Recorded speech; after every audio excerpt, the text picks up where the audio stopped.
Les marchés boursiers ont cassé en février. Si on regarde avec la fin du mois de février, on regarde les indices boursiers et l'arrivée de Donald Trump à la Maison-Blanche le 20 janvier et avec l'histoire des tarifs. Là. Et là, on devait avoir des tarifs from the day one. Après ça, c'était le 1er février. Après ça, c'était au mois de mars. Après ça, c'était au mois d'avril. C'était le mois de mars. On ne le sait plus. Et tout ça envoie des signaux très négatifs au marché boursier. Parallèlement à tout ça, les indices boursiers étaient très, très, très hauts. Et là, c'est un retracement, si on veut. On est en train de revenir un peu sur nos pas. Mais quand on regarde un peu le mois de février, désastreux pour le Dow Jones, près de 3 % de baisse. Je regarde du côté du TSX, ils sont en négatif aussi. Du côté du S&P 500, 2 % de baisse et le Nasdaq en baisse de 3,4 %. Pour le début de l'année, quand même, dans le cas du Dow Jones, c'est 2 % de hausse. Dans le cas du TSX, c'est à peine 1 %. Le S&P 500, on est aussi un petit peu positif, mais le Nasdaq, clairement, on est négatif.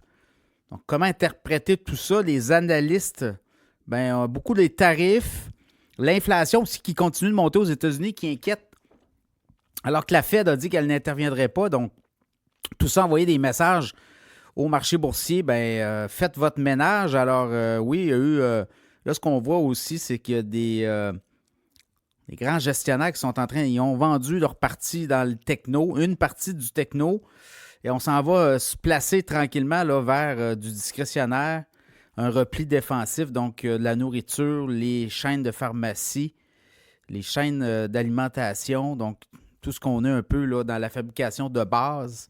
On s'en va là aussi se stationner. Certains analystes voient d'ailleurs, on dit qu'on pourrait peut-être avoir un petit rebond en mars et par la suite, on reviendrait peut-être tester la moyenne mobile 200 jours du S&P 500 qui est autour des 5700 actuellement. 5889.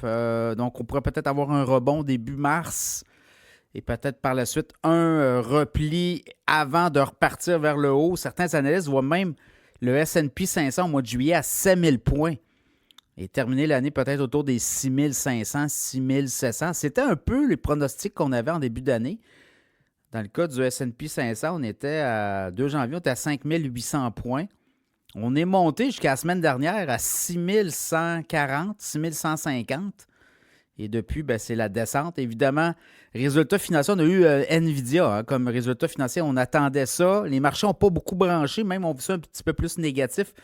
Mais vraiment, c'est l'histoire des tarifs, là, parce que tout ça va amener une surcharge à l'intérieur des États-Unis. Donc, les consommateurs auront à payer davantage. Canada, Mexique, on parle de 25 %, après ça, 10 % supplémentaire pour la Chine. Donc, tout ça fait en sorte, et là, l'Europe aussi sera annoncée éventuellement. Donc, on met quand même une épée de Damoclès au-dessus de la tête des consommateurs. Et ça, les analystes n'aiment pas ça. Donc, et on peut s'attendre à ce que ce yo-yo-là puisse peut-être se poursuivre en mars.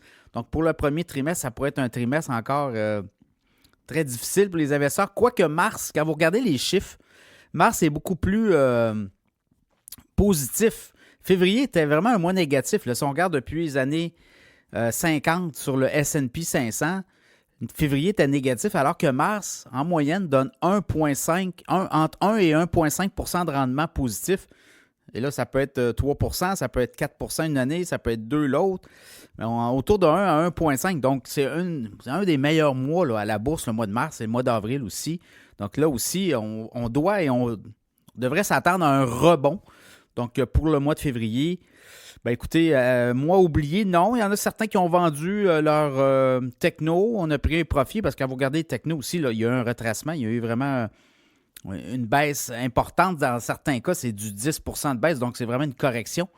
Mais pour le reste, il y a un repositionnement de portefeuille, certes, mais on ne peut pas dire que le marché boursier inquiète davantage. Je pense que c'est au niveau technique. On a beaucoup acheté et là, on vend. C'est un peu ça qu'on voit. Si vous regardez un peu vos moyennes mobiles 200 jours, on approche du bottom. Là. Dans certains cas, on s'en vient tester peut-être là, le bas et on va peut-être pouvoir partir vers le haut éventuellement. Donc, à suivre les marchés boursiers, les investisseurs, ne jetez pas la serviette trop rapidement. Il y en a certains qui ont pris leur profit, évidemment, Mais on pense qu'au cours des prochaines semaines, et l'autre chose, n'oubliez pas, on va avoir les chiffres sur l'inflation aux États-Unis et je pense que le mois de février, l'inflation va baisser et ça pourra redonner là, de l'oxygène au marché boursier éventuellement. L'inflation, parce que le prix de l'essence a beaucoup diminué, le prix du baril de pétrole, si vous voyez, là, par rapport à janvier, février, ben, février a baissé beaucoup le prix du baril de pétrole et ça va avoir une incidence sur l'inflation aux États-Unis en mars. On va voir les données un petit peu plus tard.